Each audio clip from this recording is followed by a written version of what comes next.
শোয়ানোর জন্য চ্যালেঞ্জ কিছু একটা বলা হয়েছে যেটা হয়তো বা রিয়াকশন ছিল, বাট আমার মনে হয় তেমন কোনো সিরিয়াস কিছু না। কে মুশফিক হয়তো বা করতে পারতো, বাট ওই রিস্কটা নেয়নি, বিকজ এটার পর আমাদের একটা ব্রেক আছে। সো ওইটাতে ওর আঙ্গুলের জন্য আরও বেটার হবে।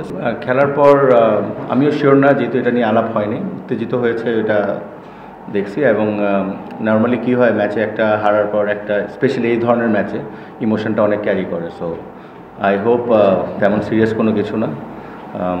নিশ্চয়ই কিছু একটা বলা হয়েছে যেটা হয়তো বা রিয়াকশন ছিল, বাট আমার মনে হয় তেমন কোনো সিরিয়াস কিছু না।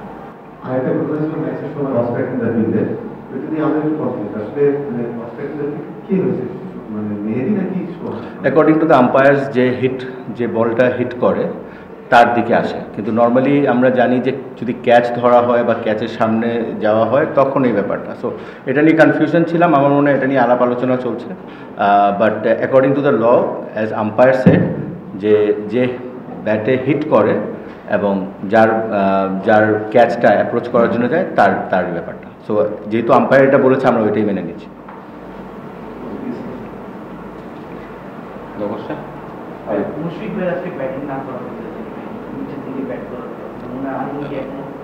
না, আঙ্গুল সব ঠিক আছে। এটা টিম স্ট্র্যাটেজি, যেভাবে যে সময় যার যেভাবে প্রয়োজন ছিল ওইভাবে করে ব্যাটিং অর্ডারটা সাজানো হয়েছিল। বিকজ আপনি জানেন যে টি-20তে একটা মোমেন্টামের খেলা যেভাবে গিয়েছিল, আমাদের ব্যাটিং তো we are pretty good at batting today.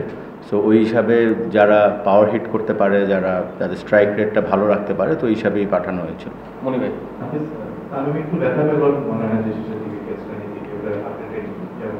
Update নেওয়ার সময় পাইনি, টু বি অনেস্ট। খেলা এমন ক্রাঞ্চ মোমেন্টে ছিল, দেখলাম যে ও ব্যথা পেয়েছে, but he was in the dug out.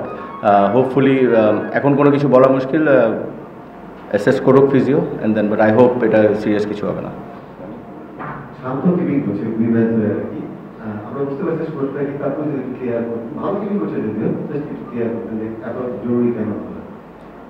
Team combination I would say, and আজকে মুশফিক হয়তো বা করতে পারতো, বাট ওই রিস্কটা নেয়নি, বিকজ এটার পর আমাদের একটা ব্রেক আছে। সো ওইটাতে ওর আঙ্গুলের জন্য আরও বেটার হবে। সো এই কারণে আজকে ম্যাচটা করেছে, but I thought he did really well. শোয়ানোর জন্য চ্যালেঞ্জ। Okay, thank you.